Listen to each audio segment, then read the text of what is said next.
beach, and there's a good start on a surface find. Looks like a silver earring. Looks like it's silver. Still on the sand. Well, that's promising.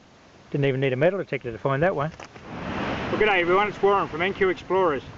Today we're on a North Queensland tropical beach with our new ATX, and we're going to give a bit of a run in the dry sand and the wet sand. Not a particularly well visited beach from a swimming aspect because of the saltwater crocodiles that inhabit the area. So it's not real healthy to go swimming here. Plus there's the Irukandji jellyfish and the Portuguese man-o-war jellyfish, so there's all sorts of nasties in the water. We won't be going in there, just on the edges of it. So a bit of dry sand, a bit of wet sand, and there's a couple of tent campsites up in behind here that people use in the summertime, which may be useful for coins and a couple of bits of jewellery, who knows. So anyway, hope you enjoy a little outing to the beach. Thanks for watching.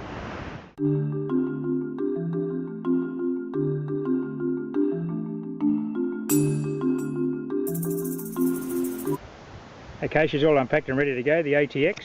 I'm just going to turn it on now and I'll do a frequency scan just so the detector can establish a quiet operating frequency. There won't be too much EMR out here on this beach, but the best way to optimise your performance is to start with that frequency scan. So we'll turn her on and we'll get the battery beeps to establish the status of our batteries. Okay, we've got 4 beeps, which means we've got good batteries. See that green LED indicates the detector's on. It's just a matter of touching it here, frequency scan, and it'll start the frequency scan process, which takes 30 seconds.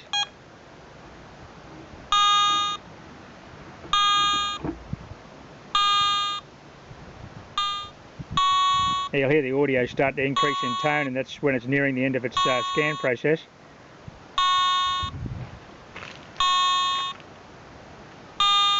There she goes.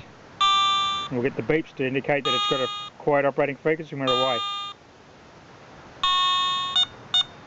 There we go, 3 beeps ready to go. So I'll hand it over to Colleen and she'll be away down the beach. Okay, we'll just set the mode to motion mode at the moment, so we'll just go shift to get an uppercase function and press the main button. Scrolling LEDs indicate we're in motion mode, and then it'll turn itself on. The red light will come off the shift key and we're away and we're in motion mode.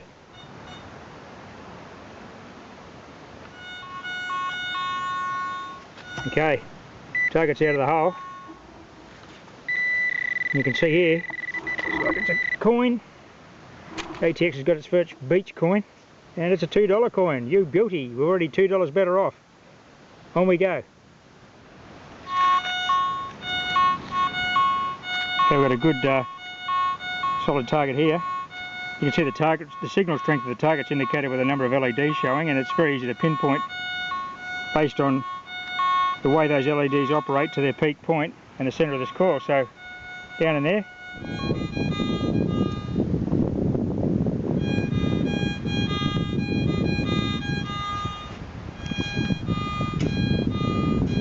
Note that stainless steel scoop isn't a real good idea with the ATX. The machine's so sensitive that you've got to have that coil well away from the scoop when you're digging, because you'll hear the coil picking up the scoop.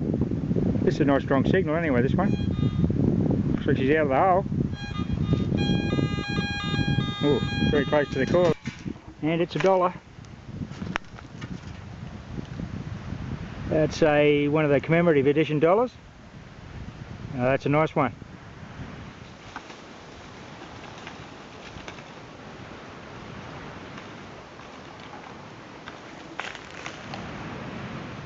Okay, we've got something in the scoop. Another $1. We've been here literally 5 minutes and we've got $4. That's another commemorative edition dollar. Interesting.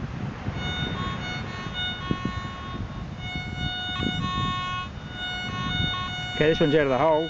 Nice and easy to pinpoint again with that loop in the coil. Going to the pro point here.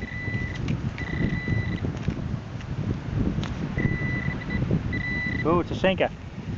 You see how the lead gave that lovely signal on the ATX there. Good one. Colleen's strategy is she's going to check around the beach bar here and see what we can find. Well, Colleen's just picked up her first piece of jewellery with the ATX in the dry sand here. It looks like a silver bauble of some sort, and there's more in the heat that she's dug out. If we have a listen. there's something in there. So this just came out of the bottom of the hole. Some sort of silver ball, looks like it's attached, has been attached to a chain. And there's more in here.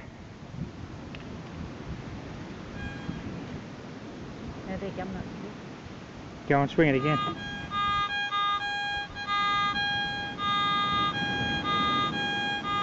Okay, we'll go on with the sand scoop.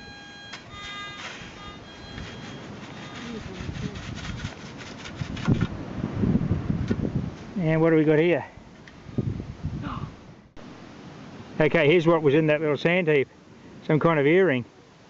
You can see the earring attachment on the top. I don't think that's silver. Definitely that little ball is. We'll just keep searching in this little spot, so there might be a few more items here. Okay, well, we've just discovered the second target, which is a matching earring for the first one. They might have been here a while, they look a bit corroded, but two bling earrings. Okay, well, that's the end of our little beach hunt. Just a short trip to the beach today to try out the new ATX pulse induction machine on the wet sand and the dry sand. We've got a few coins there. Had a lot of fun digging fishing sinkers at great depths, and a few aluminium cans, of course, but that was a good day out. And we got to learn more of the features of this machine as we went, and how it performs in this environment. And the beauty of the all-terrain system that the ATX is part of is that you can go from the saltwater beach all the way out to the ironstone goldfields with the one detector. Brilliant. Well, thanks for watching, everyone. Happy hunting.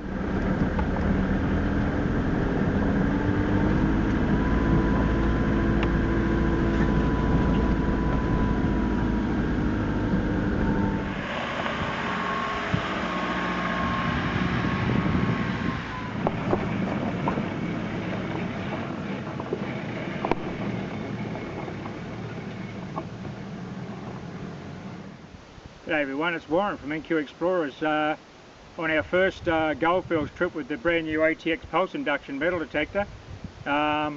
Just a day trip today. We've come about a 3-hour drive from home just to bring this machine to the goldfields for the first time, with the intention of hitting an old patch that was fairly productive with the nuggets quite a few years back. We got down there about 2 hours ago, and the spot was so overgrown with grass we virtually couldn't swing the coil, so we had a bit of a scout around in the Land Rover to see what other country we could get into. And as you can see behind me, this area here has been burnt out probably in the last month or so. It doesn't look real pretty on the video, but there's a better possibility of getting the coil right down close to the ground here, so we'll give it a bit of a run here, run through a few of the features on the machine, and if we're lucky we might get a little piece of gold. Although this area here is more hard rock mines, and specimen gold will be more common than nuggets, but we'll give it a crack and we'll be back shortly. Okay, I'll just go through startup procedure. Yeah, you might hear Colin on the AT Gold in the background there now and then, just a bit of iron grunting going on. Anyway, we'll just turn them on. So I've got good batteries. I've actually got the rechargeables in there today. I charged them overnight with that smart charger that comes with the ATX. And the first thing I'm going to do is my frequency scan, which takes 30 seconds. As you can see, there's not too much chance of EMR interference out here. There's Colin over there with the AT Gold. And also in that, I've just got the standard Garrett Power DD 10x14 coil cover on there just to protect that coil, because I haven't actually got the ATX coil cover yet. Okay, that's a 30-second frequency scan going on. Just going to work down this gully here. Behind me, or behind the camera, was a set of hard rock mines. So it's possible that there's specimen gold and bits of, there is broken ironstone quartz in this gully, so there's a chance of picking up a little piece in here. As you can hear now, it's picked its frequency and it's ready to go.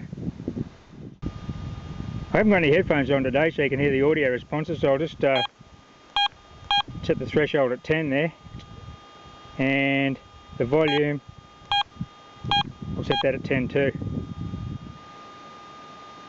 Okay, I'll just go through our ground balance here. It's just a matter of shift, hold the ground balance key, 2 beeps.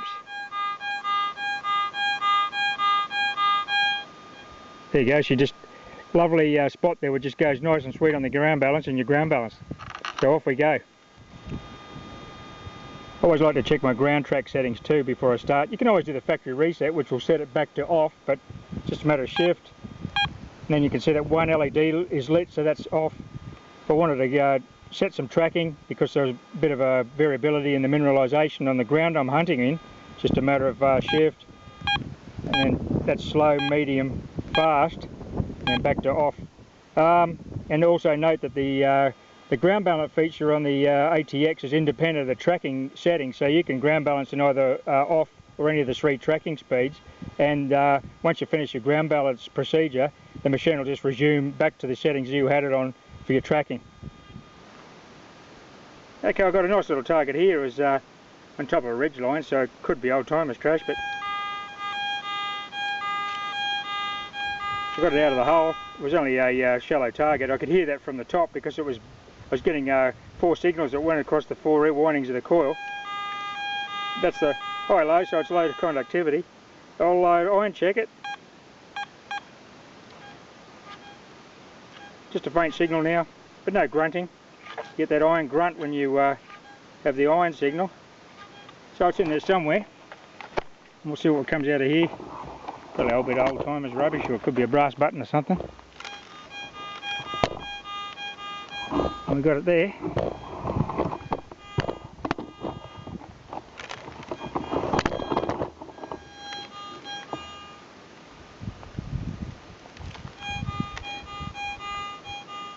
Catch in this hand here. Nope. Oh, here we are, look.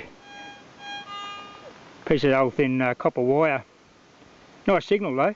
That's why I was getting kind of a double blip in one direction because of the shape of the target.